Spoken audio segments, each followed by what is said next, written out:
League मुत्तफिक लीगी रहनुमा राना सनाउल्लाह को शर्जील मेमन को टेलीफोन, कहा कि उनकी पार्टी सिंध के साथ मुज़ाकरात के लिए तैयार है। वज़ीर आज़म और मियां नवाज शरीफ ने हिदायत दी है कि सिंध के तहफ़्फ़ुज़ात का खात्मा किया जाए। शर्जील मेमन बोले, पीपल्स पार्टी भी केनाज के मामले पर वफाकी हुकूमत से मुज़ाकरात के लिए तैयार है। पीपल्स पार्टी और सिंध के अवाम को मुतनाज़िर केनाज पर शदीद तहफ़्फ़ुज़ात हैं। सिंध के अवाम के लिए 1991 के मुआहदे के तहत पानी की मुनसिफाना तकसीम चाहते हैं।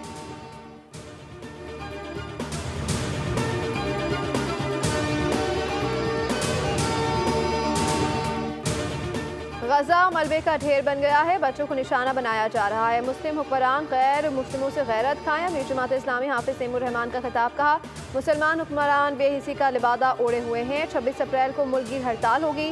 हुक्मरान सोए हुए हैं मगर उम्मत सोई हुई नहीं है।